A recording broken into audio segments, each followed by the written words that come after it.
Honestly, I'm still not over the conversation from last episode with Derek Brown, and I still Yeah. firmly believe on. I'm not backing down on this. I don't think a guy should Oh, ever wear blue jeans.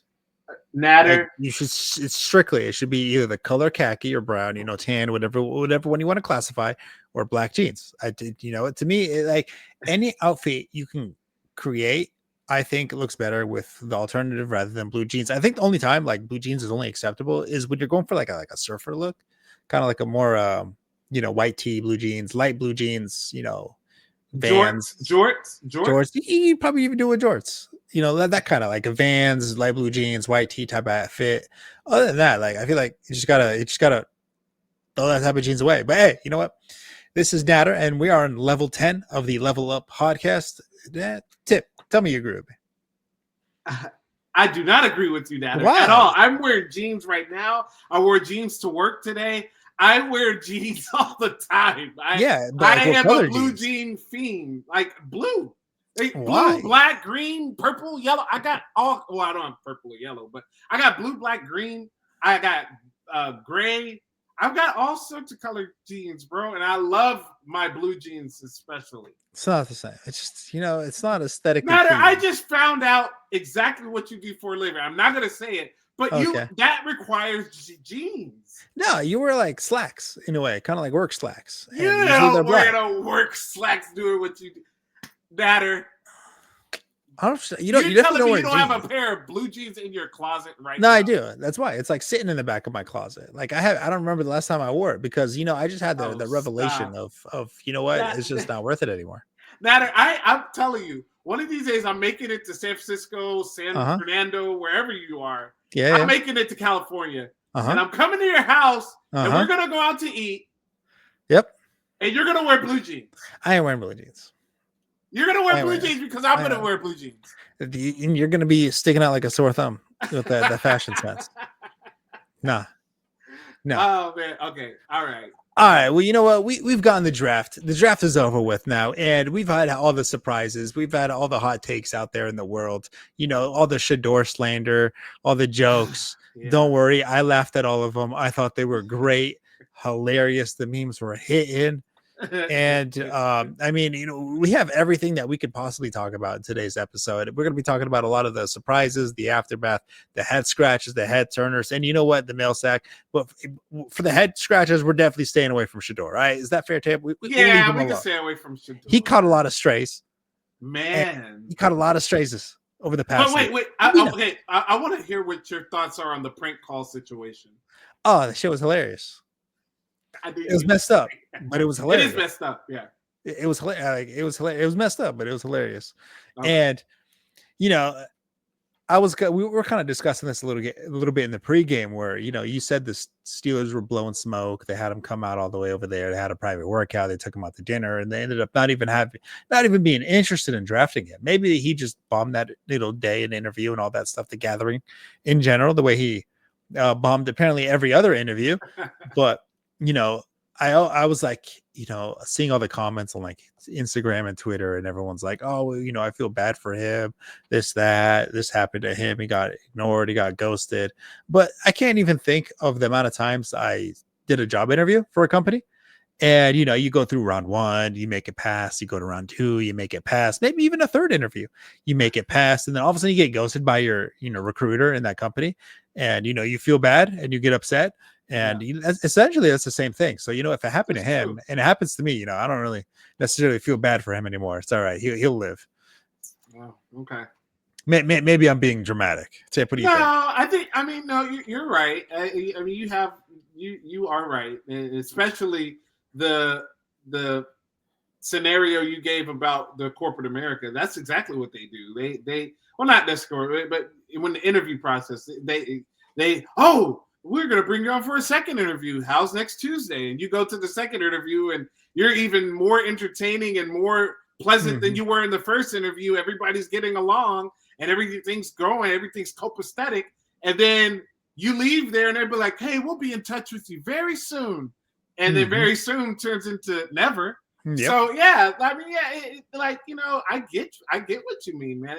It was a whole scenario for the whole thing for him as far as the prank call situation. I thought it was terrible. I thought it was egregious. I thought it was funny. Okay, funny. I get it. Yeah, it was funny. Look, I'm always going to be on the side of comedy. I love comedy. I love a little bit of laughter, but it was totally off base, totally the inappropriate thing to do. I'm happy that the dad got fined. But the son is going to have to really be the one that reaps the repercussions from this. And I don't even want to imagine what the punishment he has to go through. But I mean, especially the embarrassment that he put on the team, the family, the order, everything. So yeah, I mean, it's bad. But I will say this, man.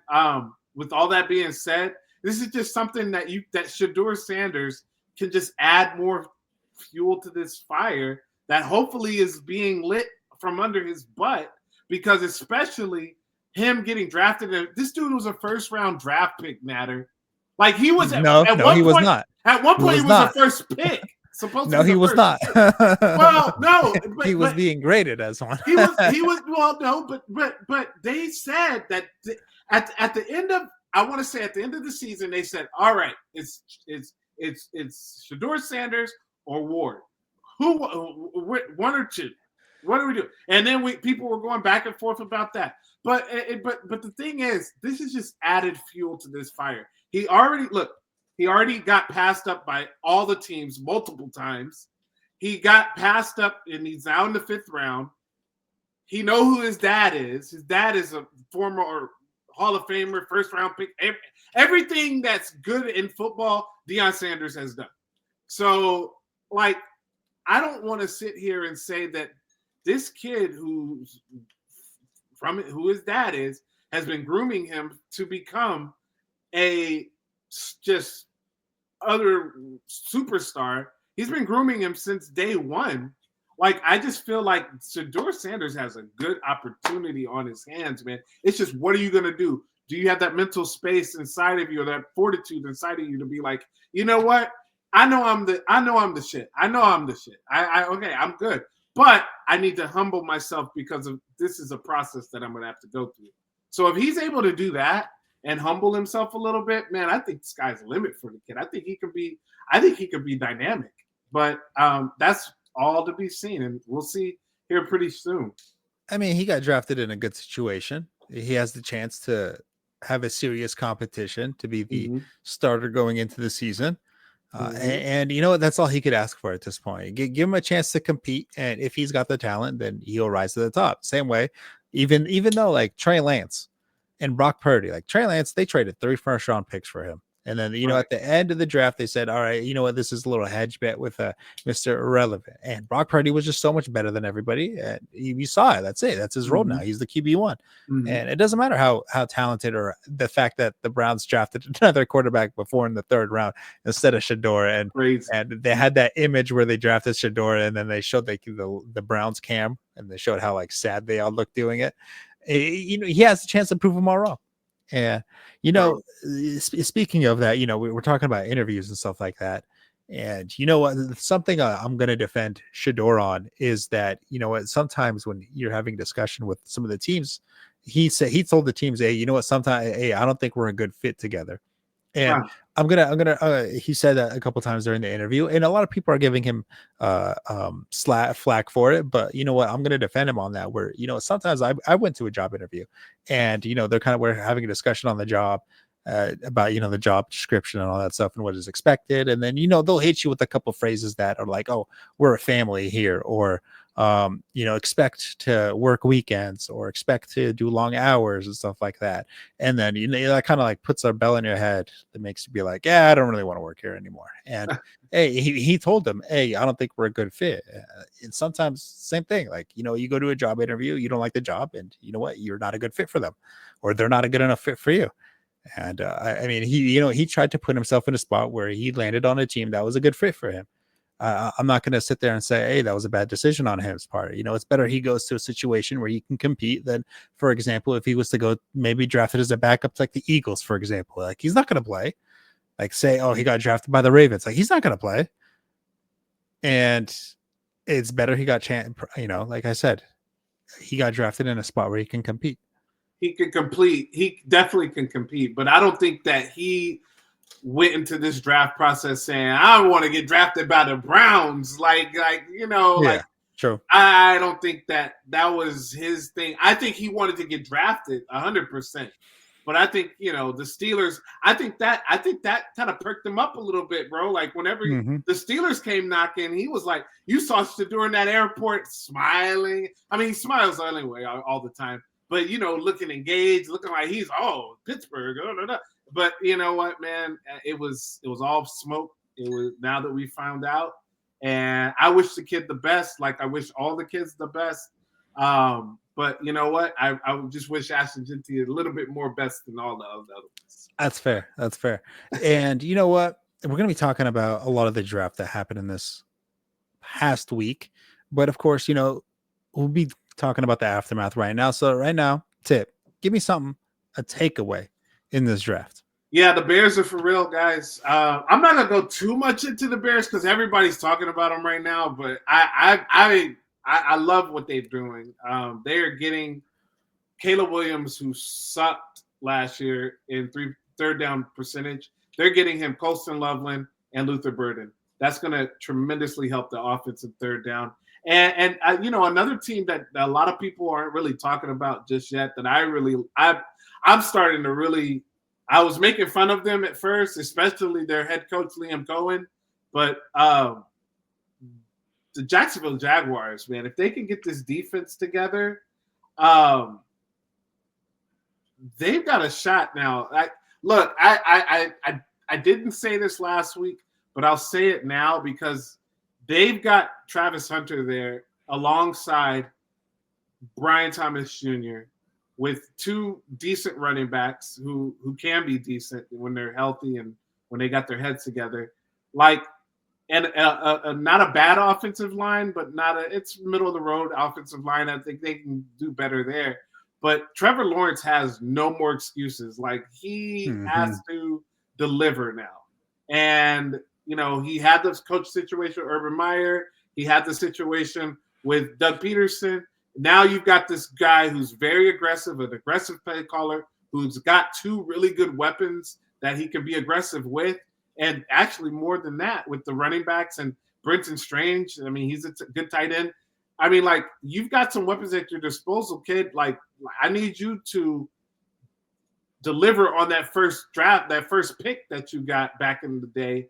I need you to deliver on that Trevor Lawrence. So that is going to be really intriguing to see how well I think they're going to do pretty well because Liam Cohen, he's so aggressive. That offense just starts to get aggressive as it goes. It's not like every time like there's new coordinators and things matter. I just like to look at how long is it going to take before this team starts to gel and become a cohesive unit.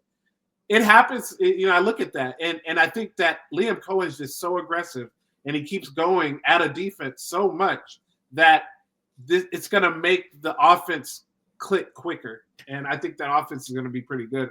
I still don't think they're going to be as good as the Texans, though. You know what? I just have a feeling that the Jaguars will find a way to be the Jaguars and still have that implosion. I mean, my takeaway is going to be the offensive linemen in this draft. I mean, in 2007 to 11, an average of 15 offensive linemen were taken in the first 3 rounds. And now from 21 to 25, there's an average of 20 offensive linemen taken in the first 3 rounds. So, I mean, you're seeing a complete shift in the overview and the evaluation of offensive linemen. And now it is a premium investment, whether it was the past couple of years, it wasn't. They wanted the skill positions in the first 3 rounds. They wanted the wide receiver, the cornerback, the linebackers, and all that stuff. Now you're going to seeing a lot of trenches. Right. Trenches in the first round, which is either on the edge or the offensive line to stop those guys. And I mean, we keep talking about the Eagles and their offensive line on how already good it is, but in rounds 5 and 6, they drafted 3 offensive linemen. Right. So even though they already have a strong offensive line compared to every other team in the league, other than maybe the Lions, they're still investing into it. Yep. I really like that. Yeah, it's smart. I think every team should be investing in the trenches and specifically the offensive linemen, because if you can't run the ball, you can't pass the ball, you can't milk the clock, you can't control the possession, you can't allow your defense to rest, so on and so forth. Play action, and if you can't block the quarterback, then you're just not going to win football games regardless. So I mean, it doesn't matter how good your defense is. It doesn't matter how good your wide receivers are. It doesn't matter how good your quarterback is. If you don't have a good offensive line, none of that matters anymore. Natter, you are preaching, brother. I love it because we have to understand that, and you have to understand that from the standpoint of fantasy as well. Because if you have a good offensive line, you usually have a pretty good running back or a pretty good quarterback or a pretty good offense in general. And when you have that situation, I'm gonna make a little bold prediction because I see a shift in the NFL. Like, you're just talking about how important the offensive line is. The offensive line has always been important, like you said, and that run game follows suit behind it. Not since 2005, there has not been a team there has not been 10 teams in the NFL that have averaged over 30 touches for their running back. Well, I'm here to say, with all the influx of running backs that we got in this draft, the way the shift is starting to go, I'm here to say I think in 2025 we get 10 plus teams that are going to run the ball 30 times or more, and it hasn't happened since 2005. So I think that's going to be a situation that is going to be parallel to what you're just talking about, the run game. I mean, the offensive line, and it all falls in line, dude. And that's a beautiful takeaway. Yeah, I mean, that's why I kind of am not as afraid of the curse of, what is it, 370? Okay. Is because their offensive line is so good that he's not taking hits. He's not taking hits. He's not taking defensive end hits. He's not taking defensive tackle hits. He's sometimes not even taking linebacker hits. He's taking hits from cornerbacks, safeties, nickels. Sometimes when they go strong, they'll have a third safety on the field. And while they could be big hitters, they're not linebacker hitters. Yeah. And they don't come down and, for the quarterback, you can't put your body weight on the quarterback, but there's no rule that you can't do that with a running back. You can do a running back all day long. And you know what? There's a huge difference between a defensive tackle putting his body weight on you and a safety putting his body weight on you. And that's why, like, he just didn't get the beat up and, the impact like he did with, like, for example, the Giants when he was on, or another running back on another team. And it's just why I'm not afraid of the curse of 370 as much. Natter, that's good shit, dude. That's really good, bro. Hey, Stan, you need to clip that conversation we just had right there. Get 2 minutes of that, especially when Natter was talking about how Saquon Barkley and some of these running backs that get these huge lanes to open through are not getting beat up by linebackers and linemen. That is gold. That's good, Natter. Okay, all right. I see what I'm doing with today. Would we have a guest on? Like, I can take off the analytical, hat, and I could put on a little bit more of an entertainer hat. Okay. But since we don't have a guest, I gotta flip back. Sometimes I just gotta give some takes out there. Let's go. I love it, man. So segment 2. All right. We got head turners. So a head turner is somebody that it just seems is nice, you turn your head a little bit, and you have the head scratchers from the NFL drafts. So we're not giving out grades. We don't do grades here. Grades suck, whatever. I want to hear one pick that was a head turner, a great pick. And I want to hear one pick for you, Natter, that was a head scratcher or a bad pick. So, you know what? I'm gonna give props to every team that drafted a running back. I'm not gonna go specifically because I really like the Genty pick by the Raiders. I really like the Omarion by the Chargers. And what I really like is that the running backs, of course, I can keep going on the running back list. Like, I know the Browns took one. I can't remember off the top of my head any other team that did, but they all went into situations where there's a path to success. And more specifically, the Genty and Omarion, like, they're going in and you're expecting them to produce almost right away. And they're in a situation where, they should produce. Like, Geno Smith at quarterback, they upgraded the offensive line. The Raiders, they drafted a handful of offensive linemen, and through free agency, I'm expecting them to have a capable offensive line for Genty to be running through. You know, that offense should be semi-cohesive with Brock Bowers now coming back to a second year. And now with Omarion on the Chargers, they already had a cohesive offense. They have already invested on the offensive line. They got the weapons, they got the quarterback, they got a coaching staff that wants to run the football. Now, Omarion's going in a situation where I'm expecting him to produce at a high-end RB1 or a low-end RB2 level initially. I don't think that's a hot take. I think that's a proper expectation. It was so that I expected it so much that in a dynasty league, a non-superflex dynasty league, I traded. I was pick 104, I believe 105, and you know, actually, sorry, it was a superflex league. Sorry, it was a superflex dynasty league, and it was pick 103. And the first pick was Cam Ward. The second one was Genty. And then the third guy, he said, hey, my pick is available. And I was 105 at the time. So I offered him a trade where, you know, we swapped picks and I gave him a second round pick. And to me, I was like, this is a steal for Omarion. I'll do that all day. Mm-hmm. What do you think? I love the running backs. I love all the running backs that you just talked about, especially the Omarion Hampton one. I think that he is going to the Najee Harris stuff. Like, let's just forget about it. We were excited for what was it, 3 weeks? like that. It's Najee Harris will get some touches because I don't think Omarion Hampton could do it all. As far as, you know, touch the ball 25 plus times. Just not yet. I mean, eventually he can get there. We know he's a big kid, but let's don't put him throw him to the wolves just yet, you know? So I think it's going to take a little bit of time. I think that we see a really good split, maybe a 60-40, 70-30 split on Omarion Hampton with Najee. I think it's going to be closer to the 60-40 starting off. Because if he does what he's capable of doing, he's going to blow them away in training camp. And they're going to be like, we need to find ways to get this kid the ball. And then preseason, he's going to make some splash plays. And they're going to say it again. We need to find ways to get this kid the ball, but we don't want to get him injured. So that's where Najee Harris is going to come in. Will he be a touchdown guy? Possibly. He could probably be goal line vulture, you know, take some touchdowns. But I still like Omarion Hampton so much. I think that it's just a situation that's just fantasy gold right there.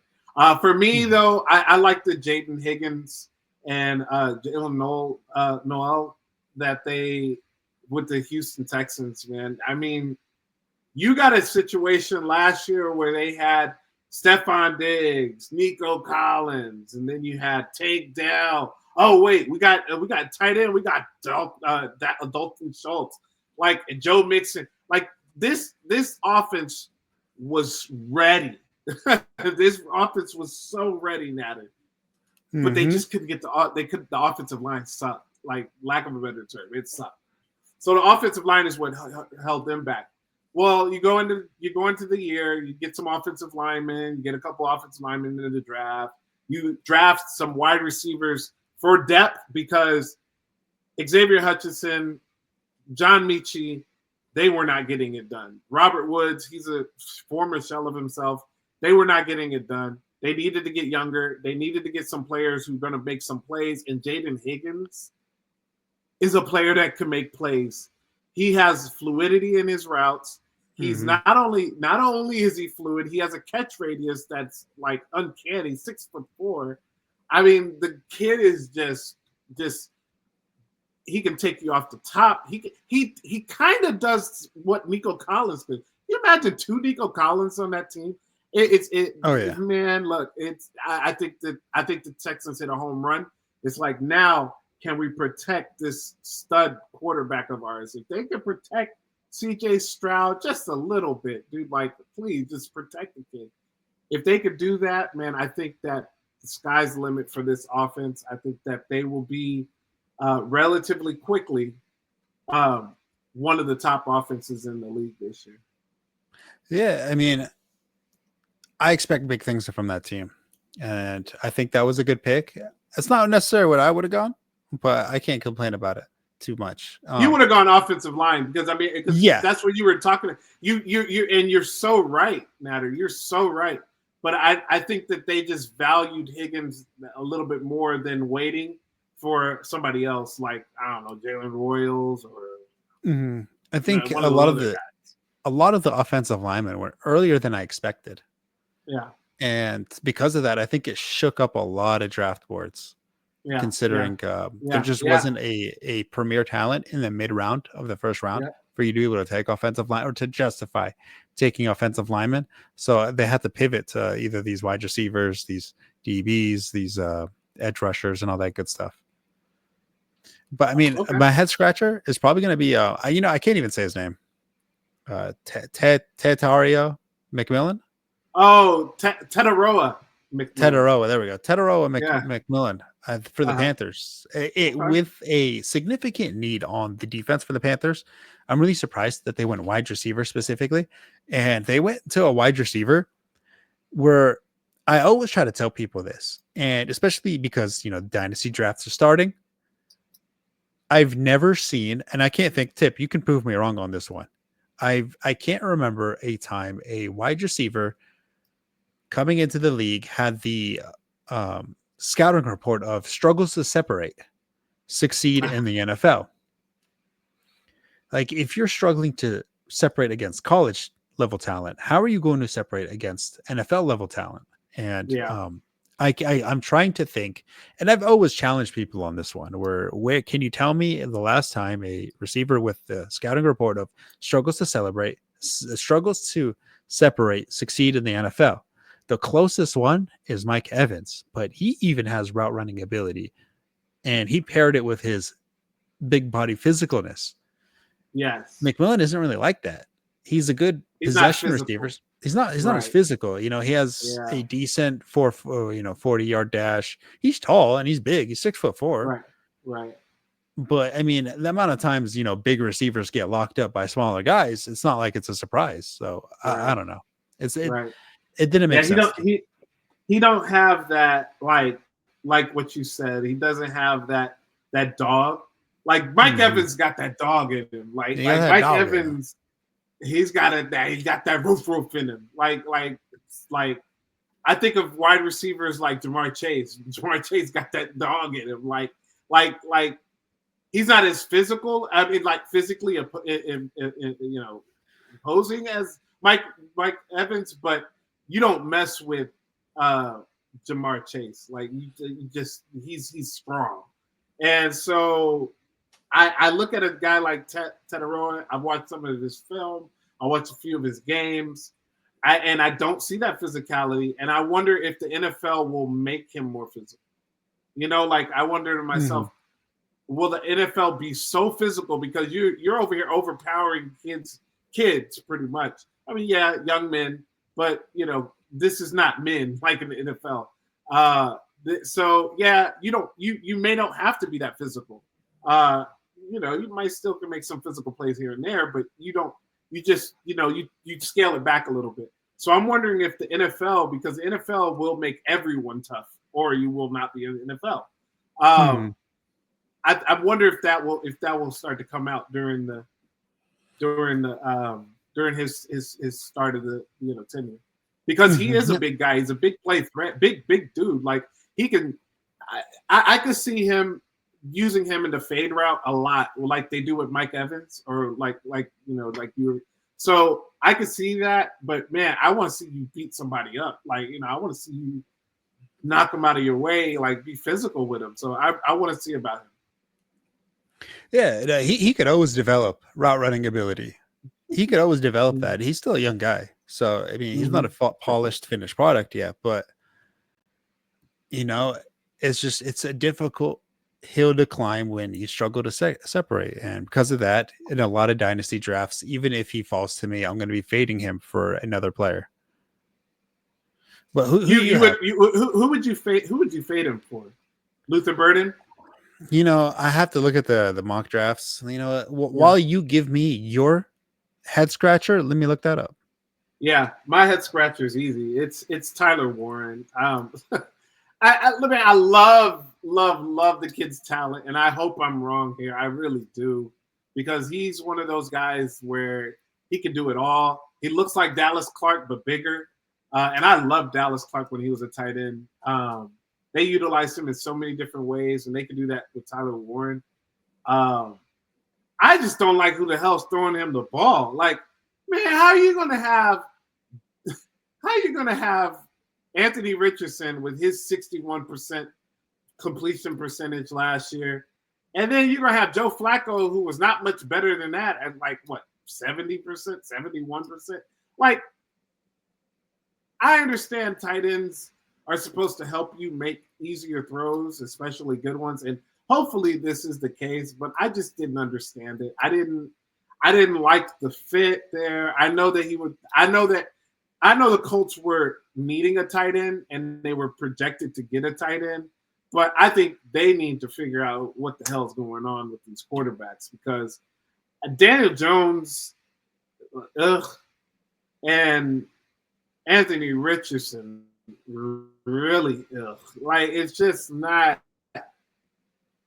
not working for me.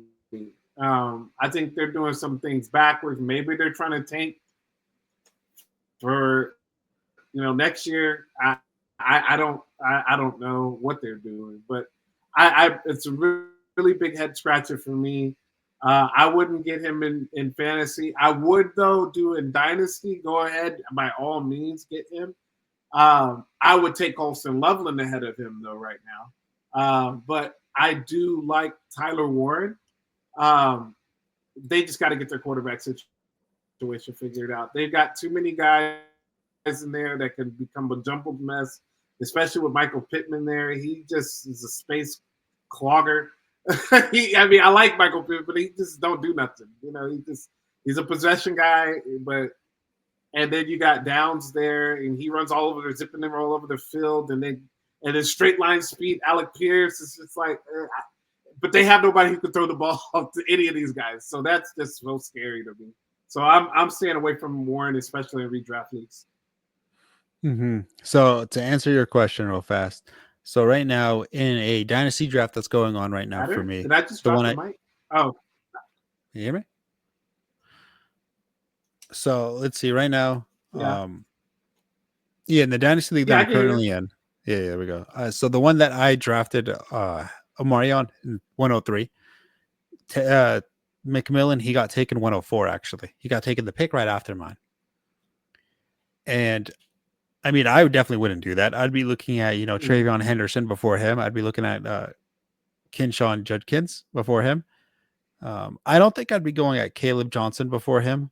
But wide receiver wise, I'd definitely be looking at Matthew Golden for the Packers. I would probably pick him over him. I probably would take Jack Beck over him. I just think there's a lot of opportunity. Then I'd probably put him in like the 108, 109, that area. I just think there's a lot of opportunity for McMillan to get some touch. Yeah, I mean he's not in the strongest wide receiver room right now. He has like what is Leggett his best competition right now? I mean Adam Thielen, his best competition, like it's them two, right? So I mean, as long as he's better than both of them, which I mean is very well possible. Right. It's just Leggett. I mean, you got Adam Thielen, Coker, I just think there's I think there's going to be a lot of. I think the offense is going to be better than it was last year. The defense is probably still going to suck. Probably. So there'll be more opportunity now for, touchdown or more offensive side, no more shootouts, I should say. And then I think that he's going to have a lot of opportunities to score touchdowns. I think his yardage won't be that great, but I think his touchdowns will be. I think he can get 8 touchdowns easily. That's a fair. It's just everything else is going to be like, but he had those 8 touchdowns though, and he'll have a couple games where he have like 2 touchdowns, and you're like, oh hell yeah! But that's kind of where I see him. Yeah, that's fair. I can't argue with that. Yeah. All right. So hit us with the mail sack. Segment 3. It's our mail sack question. We want to rank these 3 wide receivers for fantasy. Hello? Yeah, I'm here. Natter? Yeah. You're kind of Can you hear stuttering me, a little Natter? bit on me. Yeah, you're kind of skipping around. I think Tip left us. I think Tip disconnected. F in the chat for the homie Tip.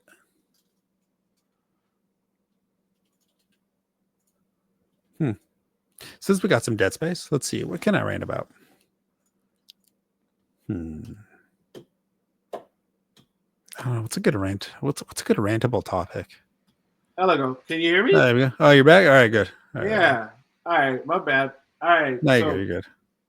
All right. I don't know what the hell happened. Okay. So, mail sack question. Rank these 3. T. Higgins, Terry McLaurin, Garrett Wilson. So I think I'm going to have to start it off with T. Higgins. Okay. And then I'm going to go McLaurin. And then I'm going to go Garrett Wilson. Basically the same exact way as you introduce the players. I like that. I have it flipped. I like Garrett Wilson at the bottom because I think that the Jets, who ran the ball 21 times a game last year, I think they're going to be one of those teams that run the ball 30 times a game this year. They better. Yeah, I think it's easily done. I think if there's over under on there, I'm taking the way over. They're getting over 30 a game. And then I like T. Higgins, man. The injury factor. I love Joe Burrow, but there's just going to be some games where you just have Jamar takeovers, and that's going to affect T. Higgins. I just think Terry McLaurin has more opportunities for him. You know, he's a healthy guy. He's always healthy. Knock on wood. Hopefully he stays healthy. But then the other thing about Terry McLaurin is he has this connection with Jaden Daniels, man. This is going to be special, man. So I think that Terry McLaurin is, for me, the number 1 guy. Then Higgins, but I agree with you on Garrett Wilson. Yeah, Garrett Wilson, he's going to be faded so hard throughout the year. Yeah. I could see him drop into like the 4th round. And the only reason why he doesn't is some poor guy is going to sit there and go, maybe because this, that, there's no help, or they're going to be down a lot. They're going to be throwing the ball at the end of the games because they're going to be losing. Just save yourself the stress.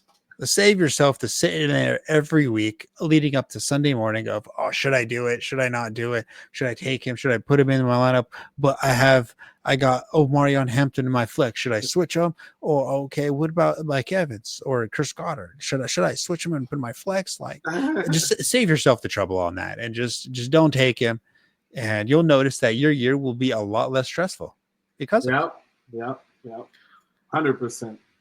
Hey, Terry McLaurin, I think he'll be really good this year. And, that offense Washington offense took a much more of a consistent step last year throughout the second half of the season. And you saw Terry McLaurin be a one-trick pony, which is vertical. And he became a lot more consistent. Because of that, he's a lot safer to draft this year based on what we saw last year. And previous years, he was very inconsistent. He was a Amari Cooper-esque type player where, he might have a big game, but he might also do absolutely nothing. Last year, he was a lot more consistent, had a more even line, a lot more touchdowns, a lot more yards, a lot more receptions. He was good in PPR. Yeah. And, a little bit of me wants to put, just like your list where he's ahead of T. Higgins. But, maybe it's just like a little bit of fear of maybe it was just a year thing. Are they going to regress? Is it going to go back to normal? Is it going to stay where it is? Where T. Higgins is a little bit safer, what you're going to get with him. You're going to get an offense that pass first. They're just explosive. They're going to be in a division where they're going to have to put up points. Their defense is And because of that, T. Higgins is going to have his opportunities. That's the only reason why. Just more the history of T. Higgins more than Terry McLaurin. Yeah. All right. That's cool. I think, Natter, that's going to be the close of the show. But we might have a bonus episode for you guys. I don't know. We're going to talk a little bit about it, but we might have a little bonus episode for you guys. Natter, again, tell everybody where we can find you. I mean, you can find me on Twitter at top tier tactics _ I just don't recommend it. I don't know. So I don't know. Like, I actually forgot to switch over to my burner account when I was trolling somebody, and somebody was like, "Oh, what's what's a meal that everyone eats?" But when you tried it, it was nasty, and then I was like, "Your mom." Oh my god! Wow. I thought it was a good joke. Anyway, Tip, how about you? Oh man! All right. On that note, I'm Tip. You can find me at Tip Major. It's right there. There it is. Yeah. Right there. Yeah, it's right on. And yeah. So find me there. Find me at Football Guys. Just did an article on Tyler Warren, actually. On just basically where he was drafted and all the draft stuff on him. And then I also work with Odds Checkers. Keep checking out. I got a couple of articles about to publish. So check out for that and content on TikTok. You can check me there as well. But yeah, appreciate everybody listening and tuning in. Peace. Other than that, good luck, everybody.